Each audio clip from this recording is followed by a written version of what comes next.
Hello friend, welcome to my YouTube channel Spandan pathology. मैं doctor Nirmal आपके सामने आ गया हूँ एक नए टॉपिक पे डिस्कस करने के लिए। आज का जो हमारा टॉपिक है जिसके ऊपर हम डिस्कस करने वाले हैं उस टॉपिक का नाम है management and treatment of bowel obstruction.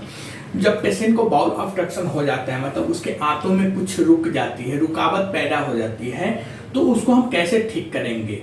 अगर किसी की आंतों में कुछ फंस गया हुआ है या ऑब्स्ट्रक्शन मतलब रुक गया हुआ है, उसकी कंप्लीट ऑब्स्ट्रक्शन हो गया है, पार्शियल ऑब्स्ट्रक्शन हो गया है, तो उसको हम किस किस विधि के द्वारा किस किस ढंग से उसको हम ट्रीटमेंट करेंगे या उसको मैनेजमेंट करेंगे, तो इसके ऊपर ही हम लोग आज डिस्कस करने वाले हैं। Management and treatment of bowel obstruction, मतलब बाउल ऑब्स्ट्रक्शन को हम कैसे ठीक करें। ठीक है, तो आइए देखते हैं। तो सबसे पहले कि बाउल ऑब्स्ट्रक्शन वाले अधिकांशतः पेशेंट को या अधिकतम पेशेंट को, जो मोस्टली बाउल ऑब्स्ट्रक्शन का जो भी केस होता है, उसको हमें तुरंत ट्रीटमेंट देने की जरूरत पड़ती है। तो बाउल ऑब्स्ट्रक्शन वाले अधिकांशतः पेशेंट को जो ट्रीटमेंट दिया जाता है वो तुरंत देने की जरूरत पड़ती है। कंप्लीट ऑब्स्ट्रक्शन मतलब जो पूर्ण रूपेण बंद हो गया है, जिसकी आंत में कुछ रुक गया हुआ है, तो कंप्लीट ऑब्स्ट्रक्शन वाले केस में तुरंत सर्जरी मतलब ऑपरेशन की भी जरूरत पड़ती है। अगर किसी की आंतों में कुछ फंस गया हुआ है या कंप्लीट मतलब पूरा ब्लॉकेज हो गया हुआ है, पूरा रुक गया हुआ है, तो हमें इमीडिएटली सर्जरी या ऑपरेशन की जरूरत पड़ती है। पार्शियल ब्लॉकेज मतलब जो आंशिक थोड़ा ब्लॉकेज है इंटेस्टाइन में, तो पार्शियल ब्लॉकेज या पार्शियल बाउल ऑब्स्ट्रक्शन में require treatment to stabilize your condition. जो पार्शियल मतलब थोड़ा बहुत जो रुकावट होती है, थोड़ा बहुत ऑब्स्ट्रक्शन अगर होता है बाउल में, तो उसको हमें ट्रीटमेंट करने की जरूरत पड़ती है। किसके लिए? तो वो आपकी कंडीशन जो आपकी हेल्थ होती है उसको स्टेबलाइज मतलब ठीक रखने के लिए। Okay, for example non surgical solution like bowel rest, मतलब पार्शियल ब्लॉकेज अगर है तो उसको हमें ट्रीटमेंट देने की जरूरत पड़ती है आपकी हेल्थ को हेल्थ कंडीशन को स्टेबलाइज रखने के लिए। उसमें हम अब जैसे बाउल रेस्ट बोल सकते हैं। बाउल रेस्ट एक एग्जांपल में आएगा। बाउल रेस्ट या it all depend on severe the obstruction treat. Okay, या ये सब जो भी है ये सब डिपेंड करता है कि आपकी जो ऑब्स्ट्रक्शन है वह कितना सीवियर है। ओके, और about depends on severity of obstruction. जो ऑब्स्ट्रक्शन है उसके सीवियरिटी के ऊपर भी डिपेंड करता है कि ट्रीटमेंट कैसे देना है। ओके, तो आइए हम पहले देखते हैं। पहला जो ट्रीटमेंट लाइन जो होता है, मैनेजमेंट एंड ट्रीटमेंट का पहला जो लाइन होता है वो आईवी फ्लूइड से शुरुआत होती है। आईवी फ्लूइड को हम इंट्रावेनस फ्लूइड मतलब वेन के द्वारा दी जाने वाली जो फ्लूइड होती है उसको हम आईवी फ्लूइड या इंट्रावेनस फ्लूइड कहते हैं। तो आईवी फ्लूइड में हम जैसे need IV fluids and electrolytes to treat dehydration. IV fluid और इलेक्ट्रोलाइट्स अगर हम पेशेंट के बॉडी में दे रहे हैं, आईवी कर रहे हैं, तो वह हम सिर्फ डिहाइड्रेशन के लिए करते हैं। पेशेंट डिहाइड्रेट ना हो इसके लिए आईवी फ्लूइड मतलब इंट्रावेनस फ्लूइड और इलेक्ट्रोलाइट्स हम पेशेंट को देते हैं ताकि पेशेंट डिहाइड्रेट ना हो, डिहाइड्रेशन का शिकार ना हो। नेक्स्ट जो प्रोसीजर आता है ट्रीटमेंट में वह होता है nasogastric tube.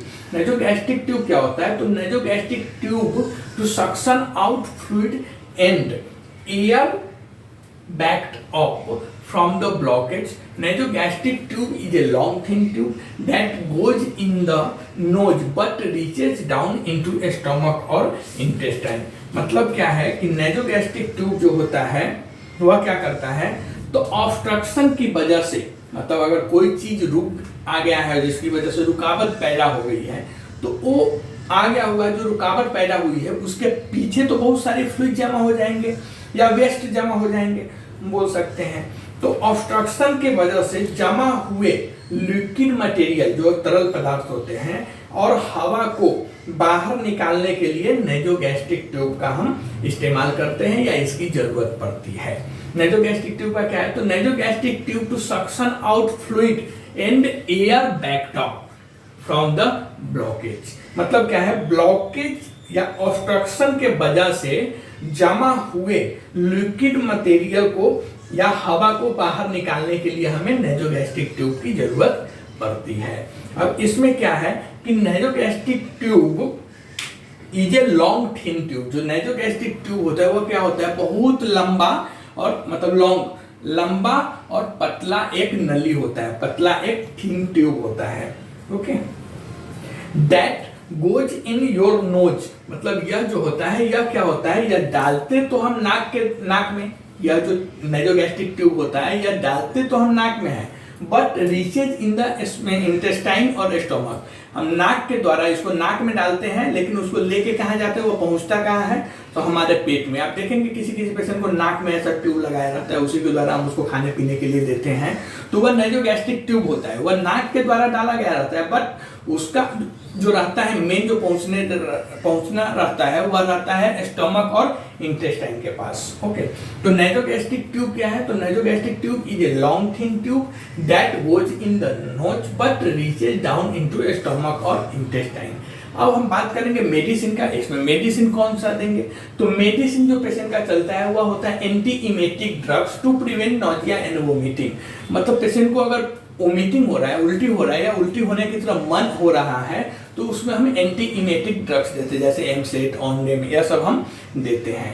Pen relievers to keep more comfortable, उसमें हम पेन रिलीवर्स मेडिसिन भी देते हैं, किसके लिए, क्योंकि पेशेंट ज्यादा कंफर्टेबल, ज्यादा आरामदायक उसमें महसूस करता है, इसके लिए हम उसमें एक एंटी इमेटिक ड्रग्स देंगे, दूसरा पेन रिलीवर्स मेडिसिन देंगे। नेजोगैस्ट्रिक ट्यूब कब देंगे, जो पूरा ब्लॉकेज हो गया हुआ है तब, और आईवी फ्लूइड इलेक्ट्रोलाइट मेंटेन करने के लिए। नेक्स्ट जो होगा वो होगा बाउल रेस्ट, उसमें मतलब ट्रीटमेंट में, मैनेजमेंट एंड ट्रीटमेंट में ही आता है बाउल रेस्ट, मतलब जो हमारी बाउल है उसको रेस्ट, आराम करने के लिए छोड़ देंगे। आराम करने का मतलब है कि बाउल ऑब्स्ट्रक्शन को दूर करने, मतलब बाउल ऑब्स्ट्रक्शन को ठीक करने, दूर करने, या बाउल को नॉर्मल साइज में आने के लिए। इसमें क्या होता है कि बाउल फैल गया रहता है या सिकुड़ गया रहता है, तो इसमें बाउल रेस्ट में क्या करेंगे कि बाउल रेस्ट मतलब बाउल ऑब्स्ट्रक्शन को दूर करने या बाउल को नॉर्मल साइज में आने के लिए, नॉर्मल जो अपने साइज से अलग हो गया हुआ है उसको नॉर्मल साइज में आने के लिए खाना या पीना से पेशेंट को परहेज करने के लिए बोल देते हैं। इसमें कुछ खाने पीने के लिए पेशेंट को 1-2 दिन के लिए नहीं देते हैं, वही होता है बाउल रेस्ट। या बाउल रेस्ट क्यों जरूरी है, क्योंकि बाउल रेस्ट इसके लिए जरूरी है कि ऑब्स्ट्रक्शन को दूर करने, और बाउल का जो साइज है वो अपने नॉर्मल साइज, जो उसका नेचुरल साइज है उसमें आने के लिए हम बाउल को रेस्ट करवाते हैं।